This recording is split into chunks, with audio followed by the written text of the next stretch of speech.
Picture this. You sit down just to send a quick email and the clock melts. Your hips get heavy, your lower back whispers. When you finally stand, your knees feel older than your birth certificate. It isn't drama. It's the quiet toll of long, still hours. The silent thief isn't age. It's underuse. Bones and muscles don't need punishment. They need small, smart nudges sprinkled through a normal day. I'll keep this simple and grounded in real research you can check later. Organizations like the World Health Organization, the American College of Sports Medicine, the CDC, Harvard Health, Mayo Clinic, and the NIH have been saying versions of this for years. This is educational. It doesn't replace care from your own clinician. Here's the idea that changes everything. Bones and muscles respond to signals, not speeches. When muscles tug and gravity loads, bone cells listen. They don't require marathons. They prefer consistent, meaningful nudges. Joints are similar. Cartilage likes rhythmic pressure and release, like a sponge that wets and re-wets, so nutrients can move in and waste can move out. Desk life steals those signals. So we're going to put them back, gently and repeatedly, in ways that fit real life. First, adopt what I call the 32 rhythm. Every 30 minutes, give yourself 2 minutes of load. Not stretching, not scrolling. Load. Stand up and do 6 to 8 slow sit-to-stands from your chair. Rise onto your toes for 40 to 60 seconds of heel raises with one hand on the desk for balance. Put your hands on the wall and do gentle push-offs to wake the chest and shoulders.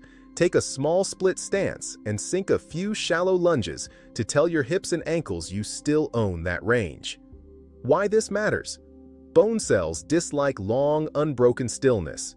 Brief, frequent bouts of weight-bearing create repeated mechanical signals that support bone remodeling, while synovial fluid lubricates your joints. According to public health guidance and bone health research, short, regular loading across the day is more realistic and often more protective than one heroic workout followed by 8 silent hours. Set a discreet phone alarm. When it buzzes, 2 moves, 1 minute each. Save long static stretches for after work. The point of these micro breaks is to load, not to hang. Second, build a tiny routine that does big work for hips and knees, chair squats, hip hinges, and calf raises. 2 to 3 sets of 8 to 12 reps, 3 non-consecutive days per week, slow and controlled with 60 to 90 seconds rest. High tech? Not at all. Effective? Very. Progressive resistance nudges bone mineral density, increases tendon capacity, and teaches cartilage to tolerate well-distributed pressure. A broad base of sports medicine literature and position stands from the American College of Sports Medicine link, properly dosed resistance training with stronger bones and fewer overuse aches, especially when intensity is manageable and technique is clean. Start with body weight and a chair you trust, hinging at the hips instead of rounding your back. As you master form, add a backpack or hold groceries at your sides. When 12 reps feel unchallenging, bump the load slightly or slow the tempo. What derails people is the weekend warrior surge, going heavy once, then disappearing for 2 weeks. Bones and tendons respect consistency more than heroics. Think toothbrush, not boot camp. Third, protect your skeleton from the kitchen counter. Most people save protein for dinner, then wonder why strength work never seems to stick. Aim for roughly 1 to 1.2 grams of protein per kilogram of body weight per day, spread across meals, and make breakfast do some real work. Around 25 to 30 grams to turn on muscle protein synthesis early. Pair that with calcium from food first when possible, dairy or fortified plant milks, yogurt, tofu made with calcium sulfate, sardines with bones, or leafy greens. And remember that vitamin D helps your body absorb calcium and supports muscle. The safest route with D is not guesswork. It's a simple blood test and a personalized dose, which is exactly what the NIH's Office of Dietary Supplements and major bone health organizations recommend. Overshooting supplements without a reason doesn't help and can cause problems. Food lays the foundation. supplements fill gaps under medical guidance. An easy win: Anchor breakfast with eggs and Greek yogurt, or a tofu scramble with fortified soy milk, and you've set the table for your evening strength to matter. Fourth, practice balance while you brush your teeth. Stand on one leg for 5 slow seconds, switch, and repeat. If that's easy and safe, add a careful heel-to-toe walk down a hallway with your fingertips hovering near a counter. Falls, not weak bones alone, drive many fractures. Basic balance practice improves proprioception, your body's ability to sense joint position, switches on the small stabilizers around the ankles, and trains your hips to react before you wobble. According to CDC fall prevention guidance and systematic reviews in older adults, simple balance drills reduce fall risk, especially when paired with strength work. Keep it honest and safe. Practice near a stable surface, clear the floor, and progress modestly by turning your head or closing one eye, only if you can do so without risk. You're not auditioning for a circus. You're teaching your body to recover first, wobble second, and fail rarely. Fifth, open the chest your desk keeps closing. Hours of keyboard time pull the shoulders forward and lock down the mid-back. That head-forward position doesn't just look tense, it makes upper back muscles fire unevenly and invites neck strain that can derail your training. 2 tiny resets do outsized work. In a doorway, place your forearms on the frame with elbows slightly below shoulder height and lean gently for 30 to 60 seconds to stretch the pectorals. Then sit tall, interlace your fingers behind your head, and on an easy exhale, lift your chest slightly over the backrest to extend the upper spine 3 or 4 times. Add a 20-second pinch and slide. Imagine your shoulder blades are pockets that slip down and back into your jeans. Ergonomics guidance from clinical sources and orthopedic clinics emphasizes gentle, frequent resets over aggressive neck cranks. The goal isn't to force posture, it's to restore motion so your shoulders and neck share loads more evenly, letting you tolerate carries, hinges, and squats without flare-ups. Sixth, sprinkle your day with brisk walk snacks. 10 minutes at a pace where you naturally hit around or above 100 steps per minute, enough that you can talk in short phrases but wouldn't sing, is a remarkably potent dose for hips and spine. Add 2 or 3 of these through the day, and you get impact and rhythm that bone and cartilage notice, and metabolic support that muscles appreciate. Large observational cohorts and clinical guidance from groups like the World Health Organization and Harvard Health suggest short, brisk bouts add up meaningfully, especially for desk workers who otherwise sit for long stretches. Count steps for 30 seconds and look for 50 or more, or use the simple talk test. Keep your strides compact, your posture tall, and let your arms swing. A leisurely stroll is fine for mood. A brisk snack is a signal. Both matter, but only one tells bone cells to pay attention. Seventh, use the movement you already do and make it deliberate. Stairs and a carry. Climb 1 or 2 flights daily at a comfortable pace, and add a 30 to 60-second carry once or twice a day. Groceries, a backpack, or a pair of light dumbbells. Keep the load close to your body, ribs stacked over your pelvis, and walk slowly as if balancing a crown on your head. Stairs provide a graded impact and drive hip and knee extension. Carries challenge grip, core, and shoulder stabilizers together, creating a whole-body load that bones and tendons remember. Exercise science literature and clinical practice consistently highlight multi-joint, axial loading as bone-friendly when progressed safely. People get hurt not because carries are dangerous, but because they rush, round, or let the weights drift far from the body. Slow is smooth, and smooth tells your tissues, "We can handle this." Now, how does this fit into a normal week without turning your life into a spreadsheet? Start with a light, honest log for the next 7 days.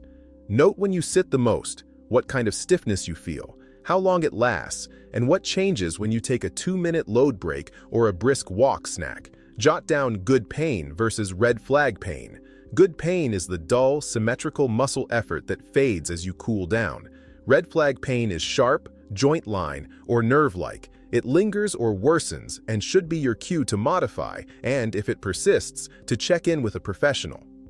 Patterns pop quickly when you write them down, and you'll notice that small choices, sitting tall for one call, taking one flight, doing one set, accumulate.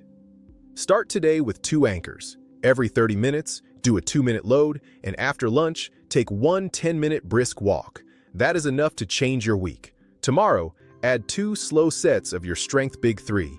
In a few days, balance while brushing will feel as routine as the toothpaste. Next week, upgrade 1 carry and 1 flight of stairs. If you're 50 or older, have persistent pain, or take medications that affect bones or balance, book a check-in with your clinician or a physical therapist. A vitamin D blood test takes the guesswork out of dosing. A quick technique check spares your back from a rounded hinge. A conversation about calcium lets you decide whether food plus fortified choices meet your needs or whether a small supplement is warranted. According to my lab values, is a better plan than someone on the internet said.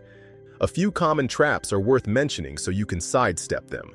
All or nothing thinking is poison. You miss a day, you're human. This is dental hygiene for your skeleton. Some days are longer, none are 0. Another trap is confusing stretching with loading. Long static desk stretches won't tell bone cells much. Use the micro breaks to load and save the longer relaxing stretches for the evening. Don't chase soreness as proof you did enough. Tissues adapt best when today's work is similar to yesterday's, just 1 notch smarter. And beware the supplement shortcut. Pills without protein or strength are like buying seeds and never planting them.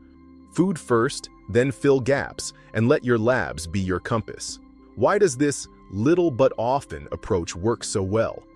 Inside your bones, cells sense tiny strains created when muscles pull or you land your foot. Those cells release signals that tell bone-building cells to get to work. It's a Goldilocks system. Too little strain and bones downshift, too much all at once and tissues protest. Short, repeated, tolerable loads are just right. Cartilage has no blood supply of its own. It relies on the squeeze and release of movement to exchange fluid. That's one reason you feel stiff after sitting and oiled after a short walk. Muscles are your joints' best friends. Strong glutes help the pelvis share load. Strong quads help the kneecap track well.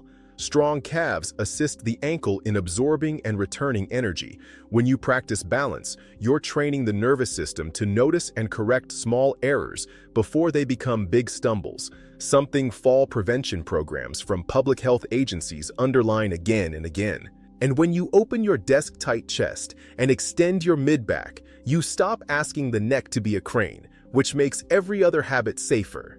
As you go, keep an eye on a few signals. Morning first steps, stiffness that eases within 10 to 15 minutes is common and generally load tolerable. It often improves as you adopt the 32 rhythm. Sharp pain at the joint line, clicking that hurts, swelling that leaves a fingerprint after you press, or sudden unexplained weight gain, especially with breathlessness, are cues to put the plan on pause and call your clinician sooner.